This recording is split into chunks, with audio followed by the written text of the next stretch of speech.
dois textos. O texto de João, capítulo 15, principalmente a última parte, e umas folhas antes, o capítulo 12. Existe algumas vezes, que alguns livros da Bíblia vai saltando diante de nós, assim, com muita propriedade, E esses últimos dias, o Evangelho segundo João é esse texto que está saltando os meus olhos. Se eu pregasse todo dia, eu acho que eu pregaria sobre João nessa fase, Louvado seja Deus, um livro assim de águas profundas, de águas muito profundas. Se entre as epístolas você tem Efésios e Romanos como oceanos mais profundos, dentro dos evangelhos, você tem o João aí de maior profundidade, Muito bom. Nós já iniciamos, então, o nosso primeiro encontro, neste mês, falando sobre sementes, E no nosso primeiro encontro, nós falamos sobre nós como semente, a autoridade da semente, E hoje, então, nós estaremos falando de semente na perspectiva de Jesus, quando ele se compara a uma semente, e o que nós podemos aprender sobre isso quando Jesus se compara a uma semente. O texto do nosso primeiro encontro foi Mateus capítulo 13, versículo 38, quando a Bíblia nos chama como boa semente, os filhos do reino como boa semente. João capítulo 15, versículo 1 diz assim: eu sou a videira verdadeira. A última parte, e meu pai é o agricultor, é o lavrador, é o cultivador, é o meu pai. Não é um estranho, não é alguém que eu rendei a terra e disse, olha, cuida. Não, é o meu pai. É o meu pai que vai mexer na semente. É o meu pai que vai plantar a semente. É o meu pai que decidirá a agenda desta semente. É o meu pai. Amém? É o teu pai. Versículo 20 do capítulo 12, o nosso segundo texto. O primeiro texto fala de Jesus se confessando que o seu pai é o agricultor, e ele então é manuseado pelo seu pai. E então no capítulo 12, Jesus, de maneira tão clara quanto o capítulo 15, se compara então a uma semente. Versículo 20 diz assim: ora, havia alguns gregos entre os que tinham subido a adorar no dia da festa. Estes, pois, dirigiram-se a Filipe, que era de Betsaida da Galileia, e rogaram-lhe dizendo: Senhor, queríamos ver Jesus.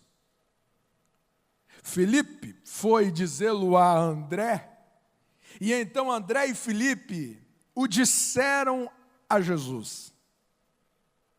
E Jesus lhes respondeu dizendo: é chegada a hora em que o Filho do Homem há de ser glorificado. Versículo 27, o nosso versículo em ênfase. Na verdade vos digo que se o grão de trigo caindo na terra não morrer, fica ele só. Mas se morrer, há muito fruto, dá muito fruto. Quem ama a sua vida, perdê-la-á.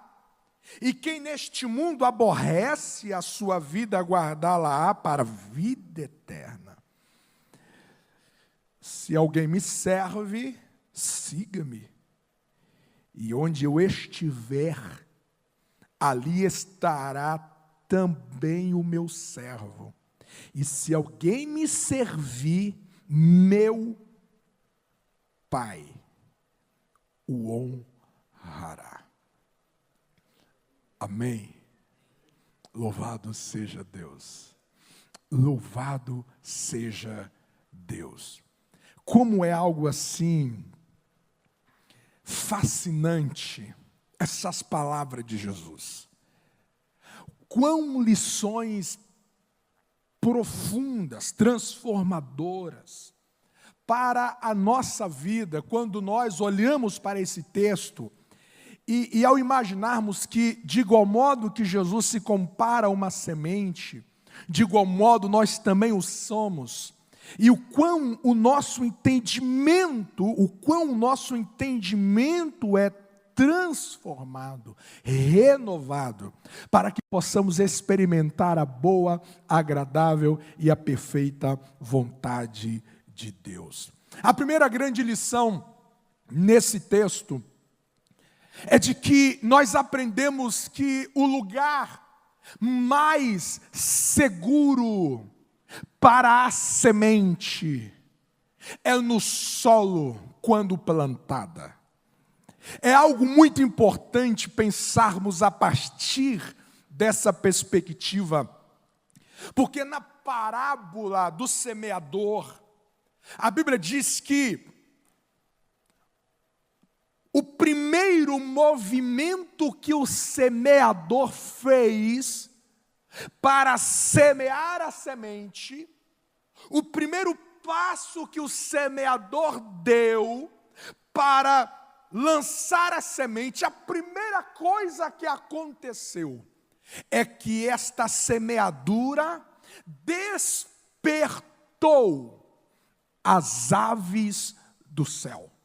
O texto diz de que quando o semeador saiu a semear, presbítero Will, as aves do céu, que Jesus vai dizer que é o maligno.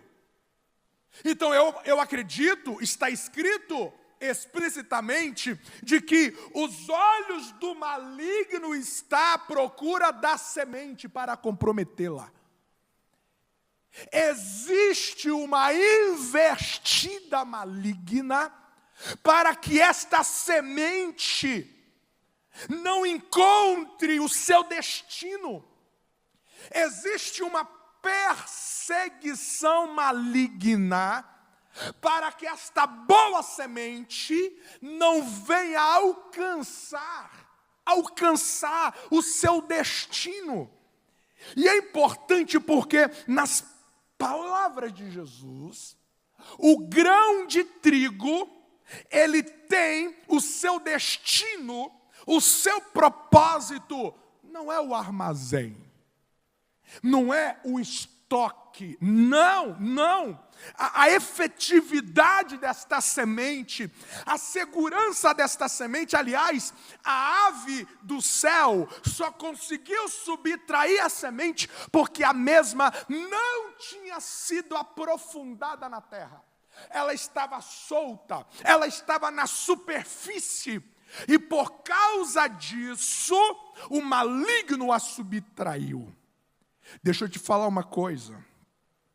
Quando nós somos comparados à semente, você sabe qual é o lugar mais seguro da semente? É no solo, é na terra. Você sabe o que nós aprendemos aqui?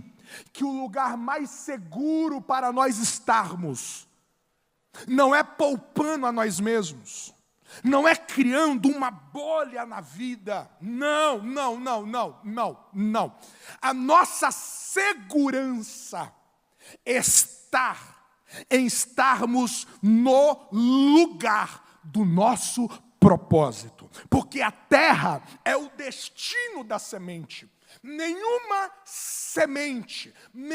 semente foi produzida para viver permanentemente fora do solo. Aliás, Deus deu o comando ao solo para que ele produzisse a semente, cada uma a sua espécie, em Gênesis capítulo 1. A terra é a origem da semente, e a terra é o destino da semente. Qualquer desvio da semente fora do solo, ela se torna terrivelmente ameaçada. Então eu vou te falar uma coisa. Nós nos esforçamos muito para proteger a nossa vida pessoal, a nossa vida familiar, os nossos filhos. Nós nos esforçamos muito em criar mecanismo de autodefesa, de autoproteção. Nós não queremos que aconteça aquilo ali, nós não queremos que aconteça acolá, então nós vamos criando uma redoma, nós vamos criando paredes para tentar evitar caos, tragédias, perdas, frustrações, e a gente vai nos esforçando com todos os nossos empenhos para que nós permanecemos inteiros nessa vida. Mas nós nos esquecemos de que o único lugar que de fato nós estaremos seguros não são nas cercas em que nós criamos, não são nas regiões em que nós não queremos acessar, não é nos riscos que nós não queremos assumir. Não, a nossa proteção está em nós estarmos exatamente no destino que Deus quer que nós estejamos. Que nós estejamos no cumprimento do nosso propósito. Fora do propósito, você que está ameaçado. Fora do propósito, você está profundamente ameaçada. Mas se você estiver nos trilhos do propósito de Deus, pode descansar em paz. A morte não vai te alcançar. A destruição não irá interromper os planos de Deus para a sua vida. Para a sua vida. Nós só estaremos seguros se nós estivermos plantados. O nosso lugar é plantados. O nosso lugar é plantados. É plantados. O nosso Pai, que é o nosso agricultor, Ele não hesitará em nos manter fora do seu solo. Jesus estava falando da cruz, diretamente ele estava falando da cruz, como a semente, a cruz seria o seu plantio. A cruz seria o Pai plantando ele no alto do Gólgota. O que Jesus está dizendo é, se eu não ir para lá, eu não estou seguro. Eu não, porque o propósito do meu Pai era que eu fosse a cruz era o destino, a redenção estava ali. Jesus curou muitos milagres, curou muitos enfermos, Jesus expulsou muitos demônios, Jesus fez tudo assim, algo muito perfeito e inédito. Mas eu vou te falar uma coisa, se ele não vai para a cruz, ele era apenas um mártir, um herói, alguém assim, olha, que gente boa, que gente exemplar. Se ele não vai para a cruz, ele como semente estaria fora do solo. Ele estaria fora do solo. Na cabeça dos seus discípulos, a cruz seria o seu lugar mais ameaçador. Mas para a semente, o solo não é ameaçador. Não é. Ameaçador é a semente fora do seu propósito. Então você deveria ficar inseguro. Você deveria ficar com medo. Não é das circunstâncias à sua volta, por mais perigosa, ameaçadora que ela aparenta ser. O seu medo. E aqui eu me lembro, pastor Jaisso, do Mairo Freitas, pastor fantástico ao alcançar os refugiados, o Projeto Mais, né, o apoio à igreja perseguida. Quando ele vai à China e ele é traduzido por uma jovem, talvez 15, 16 anos, não me lembro a precisão, e uma jovem muito espontânea, inteligente, pastor Rubens. E então, quando ele ficou uma temporada lá, e quando ele estava para voltar, ele faz uma pergunta àquela jovem, dizendo: você não tem medo de ficar aqui exposta? Você pode ser presa, você já teve amigos, parentes que foram presos, que estão presos, sentenciados à morte. Você não tem medo? Você nunca pensou em ir para os Estados Unidos, por exemplo? Você fala fluentemente o inglês, você é um menino muito inteligente. Você não tem medo disso tudo, dessas ameaças? E ela dizia: não, eu não tenho medo, eu não tenho medo. Eu não tenho medo. Você não tem medo de nada? Ela disse: não, de nada, exceto uma única coisa que eu tenho medo. Eu tenho medo de desobedecer o propósito de Deus. Irmão, isso já latejou no meu coração, na minha mente, muitas vezes. Porque nós somos capazes de ter medos, mas a gente não tem medo de estar fora do propósito. A gente acha de que nós somos responsáveis em criar nossa própria segurança. Elas vão falhar. Pedro não estava seguro. Se ele permanecesse naquele navio, naquele barco, a segurança de Pedro, e ele foi inteligente, era estar aonde que Jesus estava no meio da tempestade. Então eu quero ir aí, porque eu sei que a minha segurança é aonde que o Senhor está. Aonde que o Senhor libera a palavra, ali a segurança, ali a proteção. Louvado seja Deus. Você precisa entender de que a sua segurança está no centro do propósito de Deus. E se o destino da semente é o solo, então isso fala do nosso propósito. A minha segurança está no propósito. É por isso, irmão Eliseu, que muitas vezes nós temos uma sensação que nós estamos sendo enterrados. E quando nós falamos de enterrados, então isso traz um peso negativo, que parece que nós estamos sendo massacrados, parece que nós estamos sendo destruídos, parece que nós estamos sendo eliminados.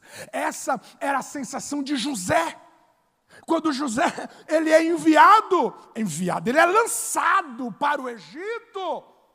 Era como se ele estivesse jogando, literalmente, eles lançaram ele numa cova. Não lançaram terra, mas estava lá, literalmente na terra, no seio de uma terra. Ele é lançado para o Egito, e a impressão que ele tem é de que toda aquela situação, eles estavam enterrando ele.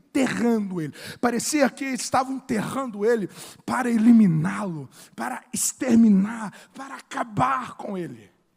Ele gritou desesperadamente aos seus irmãos para que eles não fizessem aquilo, porque ele tinha a sensação que ele estava sendo enterrado. Até o dia que ele entendeu que, na verdade, aquela situação, quem estava por detrás não era a fúria dos seus irmãos, não era a inveja dos seus irmãos. Quem estava por detrás era o seu pai agricultor, que não estava enterrando ele, estava plantando ele, porque era lá, naquele solo, que era o lugar, o destino, o propósito dele, era lá que ele deveria estar mais seguro diante dos olhos do seu Pai. Você me entende? Diga amém. Diga comigo: a minha segurança está no lugar do propósito. Percebe que aquela semente da parábola ela só foi subtraída porque ela não estava dentro da terra. Nós nos tornamos presas fáceis quando nós estamos fora do propósito. O primeiro paradoxo da semente é de que a sua maior proteção não está nas gavetas, não está nos estoques, não. A sua proteção está no solo, fora da manipulação humana, está no solo, está na terra. Quando você tiver a sensação que está sendo enterrado, preste mais atenção. Tenha um pouco mais de discernimento, porque possa ser que é o teu agricultor que está te plantando nesse processo. Bendito seja o nome do Senhor. Você crê nessa palavra? Aplauda o nome do Senhor Jesus. Aplauda o nome do Senhor Jesus. Se em primeiro lugar Jesus está dizendo o seguinte: olha, o meu melhor lugar como a semente é na terra, ou seja, é no Calvário, é na cruz.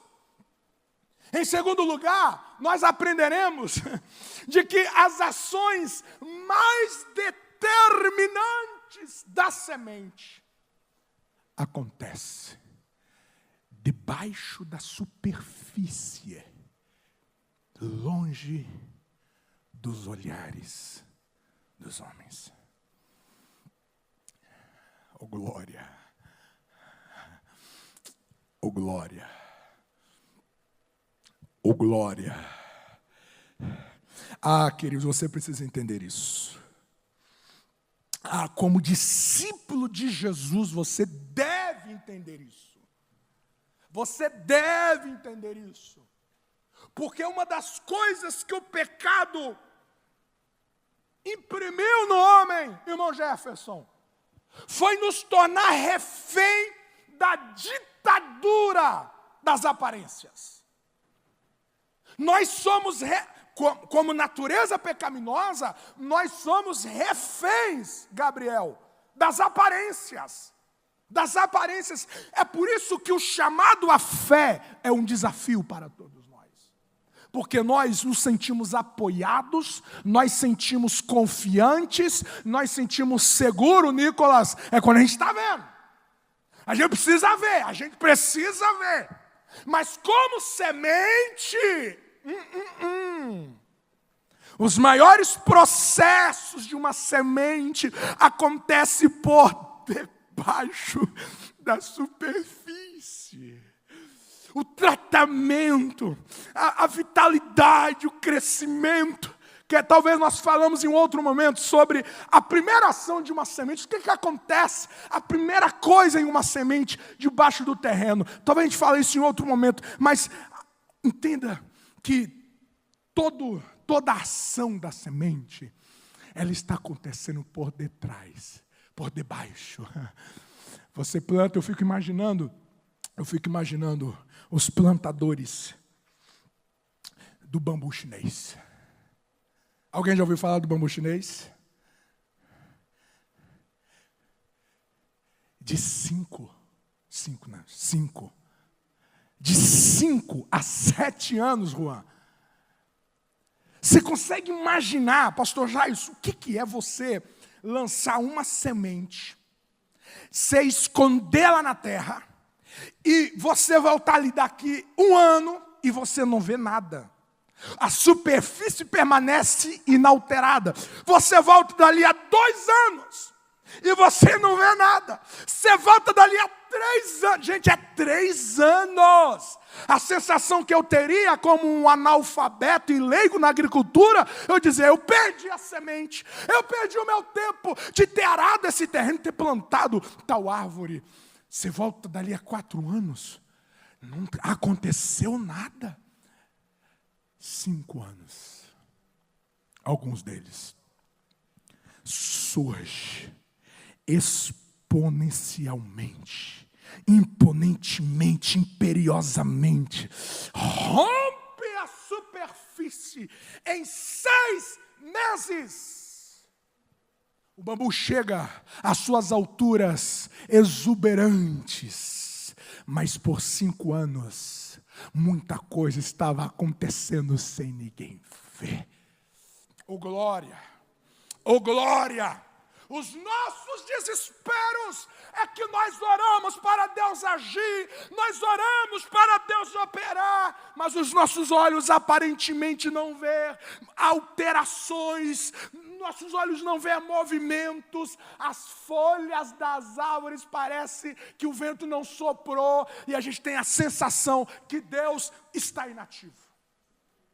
Isso faz esposa desistir de marido, isso faz de pais desistir de filhos, isso faz de nós desistir de uns dos outros, porque nós empenhamos, nós oramos, nós realizamos campanhas, e parece que passa dias, semanas, meses, e a gente não está vendo nada.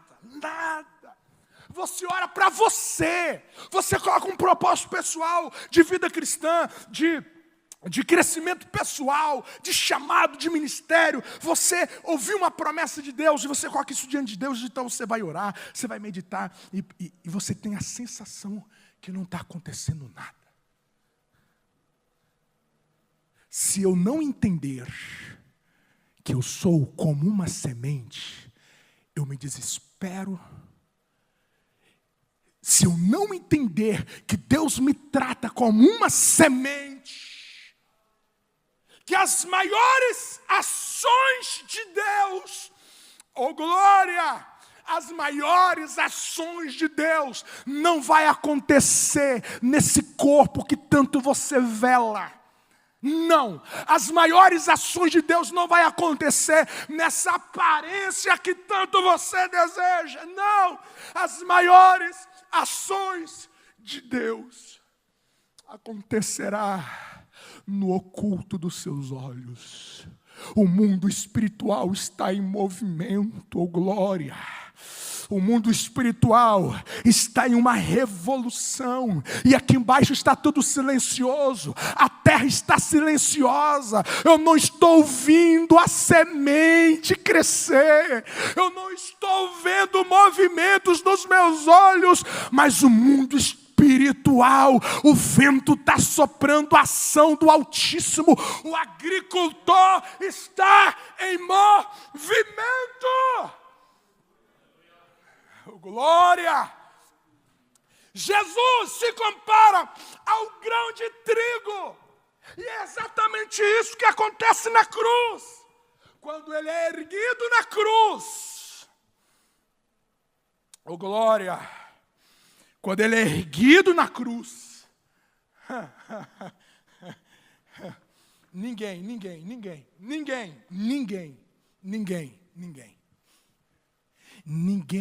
tem a certeza de que tem algo acontecendo no mundo espiritual. Ninguém, absolutamente ninguém. Os discípulos pensavam que Jesus estava perdendo, a mãe de Jesus pensava que ele estava sendo derrotado. Gente, todo mundo ao redor da cruz. John Holston vai escrever um livro, Personagens ao Redor da Cruz, um excelente livro. 25 personagens que participaram do cenário da crucificação. Todos eles, ninguém teve o discernimento de que estava acontecendo alguma coisa no mundo espiritual.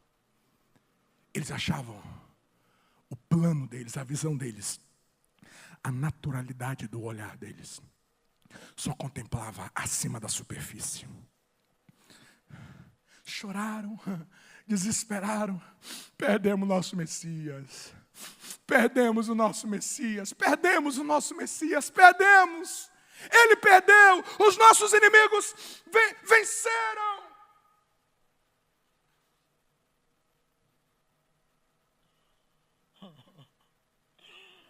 Sepulta Jesus. Eles não tinham ideia que no silêncio da semente plantada,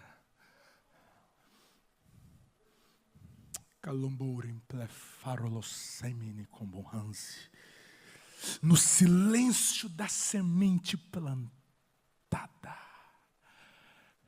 o plovera de Gomori, no silêncio da semente levantada. Todo o inferno estava sendo derrotado.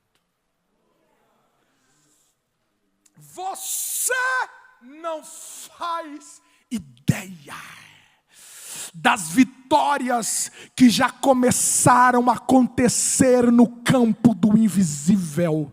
Você não faz ideia da ação do Espírito Santo no íntimo do seu ser, na fonte da sua estrutura. Você não consegue enxergar o movimento que o céu já empreendeu em favor daquele que tu tem derramado lágrimas. Você não percebeu com seus olhos, mas o céu já se levantou em movimento no campo do invisível para realizar uma grande obra. É uma questão de tempo que os teus olhos verão a materialização do mover de Deus. Alguém crê nesta palavra? Alguém crê nesta palavra? Aplauda, adore ao nome do Senhor. Delora blanvuri desamaru carivan subaria.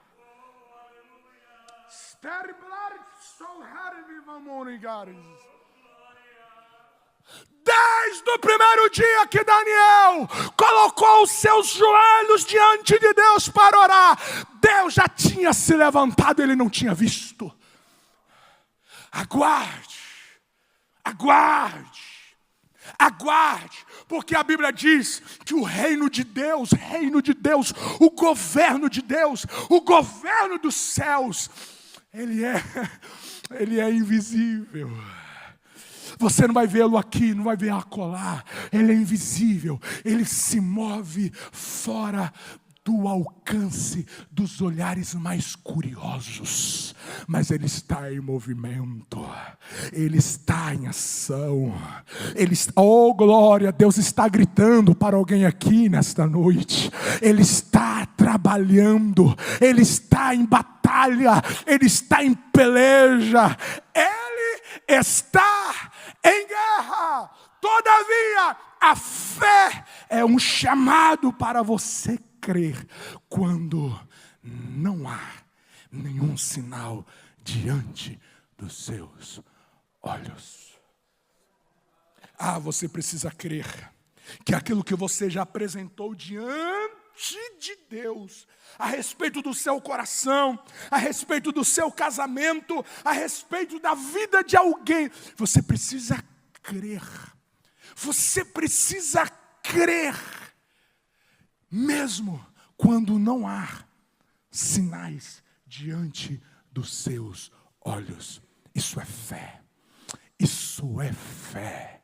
Isso é fé. Só quem entende que é como uma semente não se desesperará quando os movimentos externos serem silenciosos, mas acreditarão, crerão que já há um movimento sobrenatural no campo do invisível, e é uma questão de tempo que virá, será materializado, não sei quanto tempo, mas no tempo de Deus, preciso de Deus, virá à tona. Quem crê nesta palavra? Quem crê nessa palavra? Queridos, no meu sonho de ministério, no meu sonho de infância, de adolescente, meu Deus, quantas orações que eu realizava, quantas orações, vigílias, às vezes sozinho, e com aqueles sonhos, com aqueles anseios para o reino. Deus, eu quero que o Senhor faça isso. Deus, como eu desejo ser nas tuas mãos isso. E eu orava, e eu não via nada acontecendo.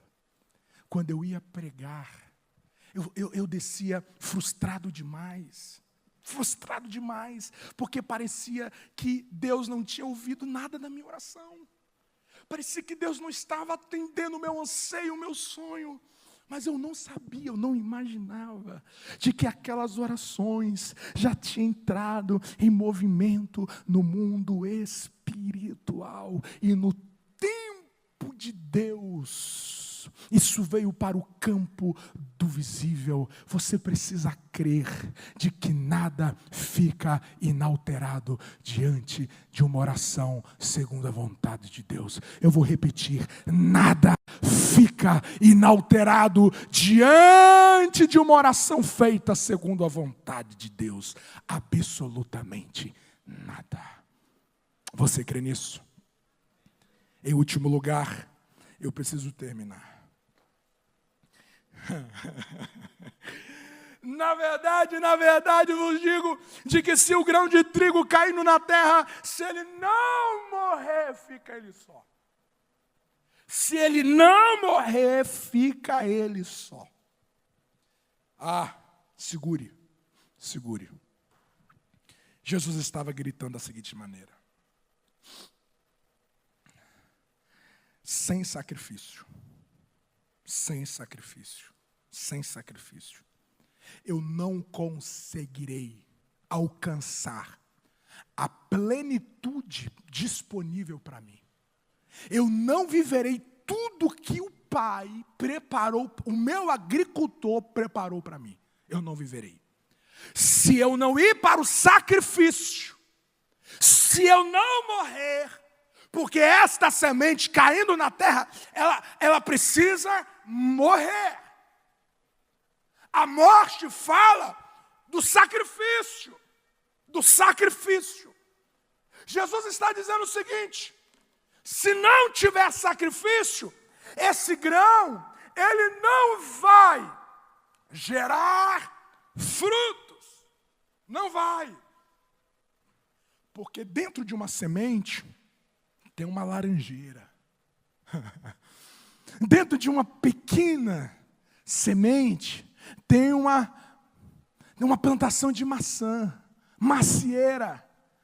Dentro de uma, não tão pequena, né? Semente de abacate, porque já aumentou o negócio, né? Tem uma abacateira. É uma semente. Mas se ela não morrer, fica ela só. Então eu vou te falar uma coisa. Assentado nos nossos bancos, existe muitos, que ainda não se tornou uma laranjeira. Existem muitos homens assentados em nossos bancos, que ainda não se tornaram uma laranjeira. Existem muitas mulheres assentadas em nossos bancos, que ainda não se tornaram uma plantação de cafés. Existem jovens assentados em nossos bancos, que ainda não se tornaram uma plantação de mamãos. Por que não? Porque não querem aceitar o sacrifício. Não querem. Dialoga, flerta com o conforto. Não há plenitude no conforto. Experimente emagrecer no seu conforto, ver se você dá conta. Experimenta você romper a vida espiritual no seu conforto. Nós queremos conforto, nós queremos prazer. Tudo que altera a nossa agenda de bem-estar, tudo que altera a nossa rotina, nós somos vagarosos. Vai acordar cedo, vai estar chovendo, A gente vai apresentando desculpas, dizendo: não, eu quero pegar minha semente, eu quero fazer um quadro e deixar ela ali, e louvar ela, e cultuar ela. Olha que semente de laranja maravilhosa. Eu amo esta semente. Preferem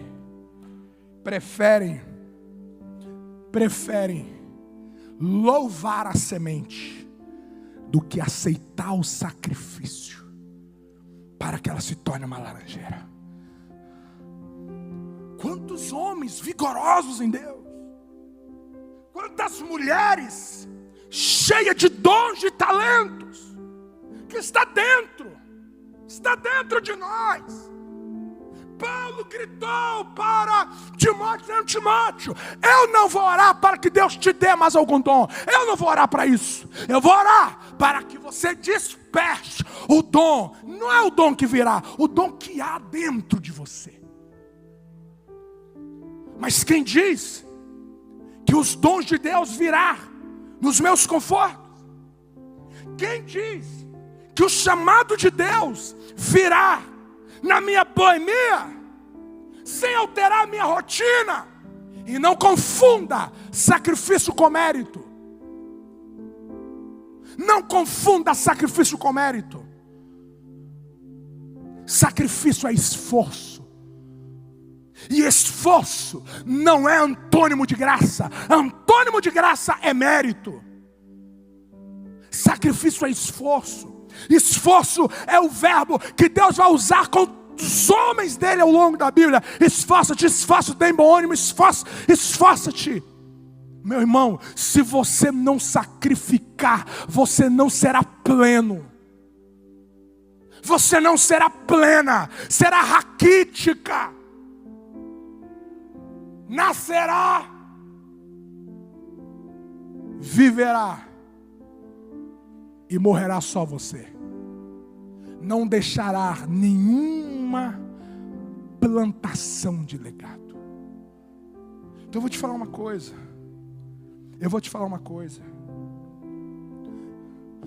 O sacrifício é a única chave para acessarmos a plenitude disponível. Jesus disse aqui que se eu não morrer, eu fico apenas com tudo isso que vocês estão vendo. Mas se eu morrer,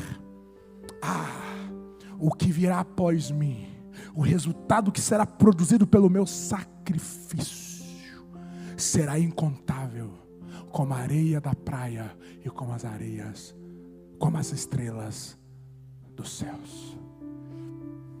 Ei, a palavra sacrifício é isso mesmo. Morte para um propósito. Alguma coisa precisa morrer. Alguma coisa precisa morrer.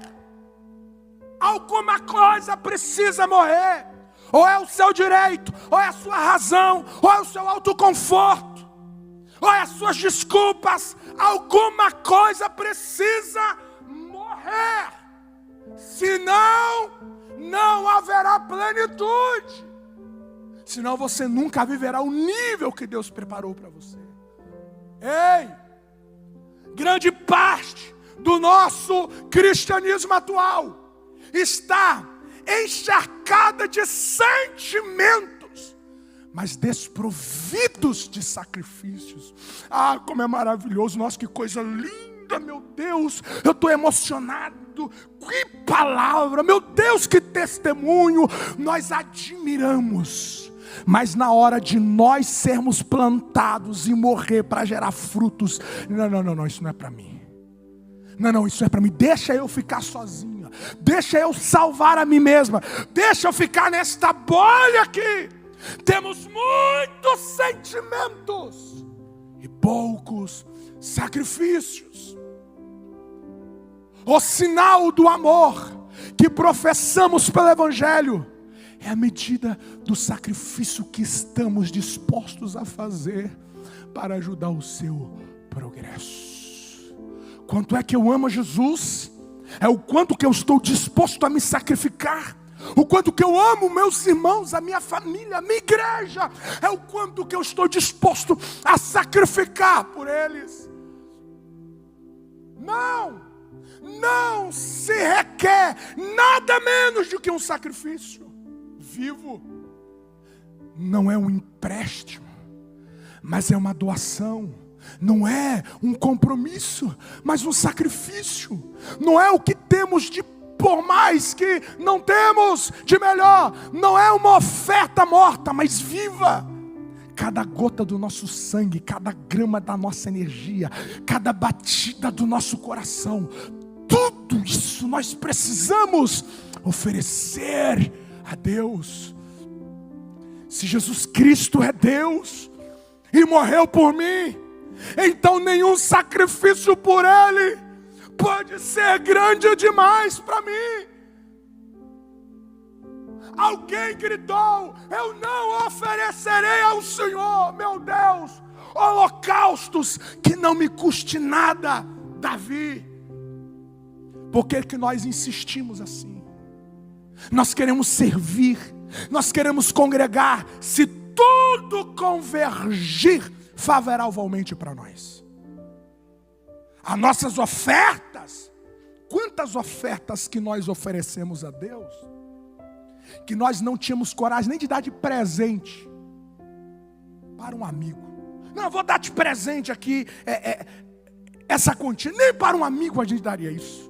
Mas para Deus, ninguém está vendo, na verdade ele não está aqui, né, para me confrontar. E a gente vai dando para Deus aquilo que não nos custa nada. Se nós somos convocados para um propósito, se mexeu no nosso conforto, não, isso não é para mim. Não, isso não é para mim. Ei, faça uma aliança com o seu coração, de não oferecer para Deus aquilo que não lhe custa nada. Que não lhe custa nada. Hebreus vai dizer que nós devemos oferecer sempre a Deus sacrifício de louvor. O seu louvor precisa ser um sacrifício. Meu Deus! Quantas vezes em nossos cultos as pessoas entram silêncios e saem caladas. Elas não se movem para adorar, elas não se movem para louvar, para cantar a Deus. Eu não vou cantar. Por que você não vai cantar? Vai doer? Por que você não vai cantar? É porque a situação não está boa? Por que você não vai louvar? Você está esperando um louvor quando tudo está perfeito na sua vida, por dentro e por fora? Então você não sabe o que é sacrifício de louvor. Sacrifício de louvor é um Paulo e um Silas, sangrando, torturado, todas as razões para dormirem, se é que conseguia, em silêncio. Mas eles entenderam o que é sacrifício de louvor. O que é você arrancar da alma a garra, a veemência, a intrepidez, a ousadia para cultuar, para celebrar, para me envolver com aquilo que é sagrado, com aquilo que é do altar. Paulo vai gritar para nós dizendo: eu vou rogar para vocês, pelo amor de Deus, é um apelo, é uma súplica, pela paixão de Jesus Cristo. Apresentei os vossos corpos como sacrifício vivo. É sacrifício. O seu corpo nunca vai querer se dobrar para oração. O seu corpo nunca vai querer se dobrar para vigílias. O seu corpo nunca vai querer dobrar para jejuns.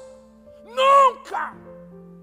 Até que você entenda que este corpo, que a sua vida precisa ir para o altar como sacrifício. Isso serve para todas as áreas da sua vida, seja do seu trabalho. Se você não fazer aliança com sacrifício, você não vai muito longe, você vai ficar na superfície, não haverá fruto, vai morrer com a semente em mãos, vai morrer com a semente em mãos. Meu Deus, quantas coisas poderiam estar muito mais longe. Você deveria ser um marido muito mais avançado na maturidade, no pastoreio da sua família. Você deveria ser uma mulher, como diz o salmista, uma videira ao redor da mesa. uma videira. Este homem, uma árvore ao redor da mesa, os filhos oliveiras. Era para a gente estar produzindo muito mais, estarmos marchas à nossa plenitude. Mas nós não queremos o sacrifício.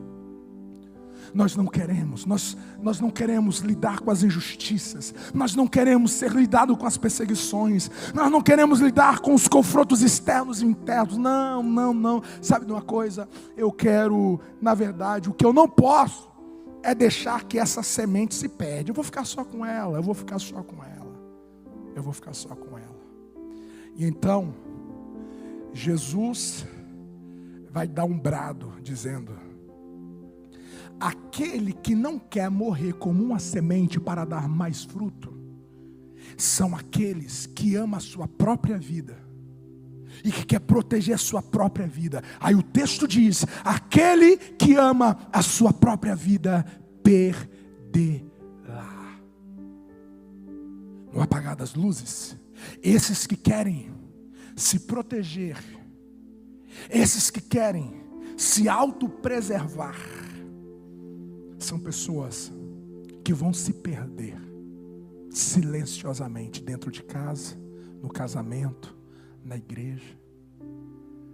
De repente essa pessoa que vem na igreja há tanto tempo para de vir, desvia de uma hora para outra, vive, nossa, aquele irmão não vem mais, cadê ele? Não decidiu morrer, não decidiu sacrificar. Vai se perder, o texto é claro, perderá. Mas aquele que perder a sua vida, porque aqui está o paradoxo, a semente morre, mas na verdade quando ela está morrendo é aí que ela está vivendo. Oh glória, oh glória, oh glória. Tem um livro escrito, vida que renasce da morte. É isso. Ela morreu, mas na verdade a morte é vida. Parece que o sacrifício é a coisa mais ilógica, indigestível. Mas na verdade é a única chave para te dar acesso à plenitude que Deus tem para a sua vida. Você é como uma semente. Se você não estiver decidido a sacrificar quanto homem, deixa eu falar uma coisa. Todas as quartas-feiras há um grupo de homens nessa igreja se reunindo para pensar masculinidade, para ser ajustado em masculinidade. Ei, por que você não faz uma aliança? Se você não pode vir toda quarta, marca algumas, uma sim, uma não, mas solta-te desta redoma que você está. Quebra este berço, sai dele, deixa Deus parir um verdadeiro homem dentro de você. Você que é casal, invista na sua relação, realiza os sacrifícios necessários para que você dê muito fruto na sua casa, nesta igreja. Deixa eu te fazer uma pergunta. Se você morrer hoje, a gente vai sentir falta? O que vai ficar faltando nessa igreja se você morrer esta noite? O que vai fazer falta na sua casa se você morrer esta noite? O que nós vamos ficar com mais saudade? Qual é o fruto que nós vamos deixar de alimentar se você morrer essa noite? Ou se a sua morte acontecer, não vai alterar nada, porque você ainda não é fruto, você é semente. Você ainda não morreu, você não foi ao sacrifício para produzir muito fruto. Então ninguém come semente, então vai morrer. Então que Deus o tenha. Se foi na média, a esposa vai chorar com saudade, mas se foi ruim, vai dar graças a Deus. O que vai faltar na vida nesta cidade se eu morrer esta noite? Em nome de Jesus Cristo, seja valente, vai para a vida com coragem. Eu vou para a terra, eu vou para o solo, eu vou ao sacrifício. Aqui é o meu lugar, vou sofrer as dores, vai sangrar, vou sentir as dores de parto, mas vai nascer. Vai nascer alguém.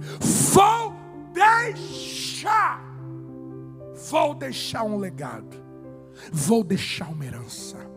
Alguém vai lembrar do fruto que eu deixei lá naquela igreja, que eu deixei na minha casa, que eu deixei no meu trabalho. Fica de pé comigo em nome de Jesus. Hoje, as sementes nos ensinaram 3 coisas. A minha segurança é estar plantado no meu propósito. Ela me ensina que tudo acontece fora dos olhares. Ela nos educou essa noite de que o sacrifício é a porta que me dá acesso para algo muito maior do que eu estou vivendo. Não espere grande coisa de Deus se você não estiver disposto a fazer grandes coisas para Deus. Não estou falando de salvação. Estou falando de salvação. Salvação é graça, ponto. Estou falando de plenitude de vida. Estou falando de você não ficar contente apenas em ser um salvo, mas em você querer viver a abundância que Deus preparou para a sua vida aqui e agora. Em nome de Jesus. Jesus não se hesitou. Eu vou cair na terra, eu serei plantado, eu vou morrer. Mas espere. Espere o fruto que erguerá do meu sacrifício. Quase 2000 anos depois, nós ainda estamos aqui desfrutando do fruto de um sacrifício. Em nome de Jesus.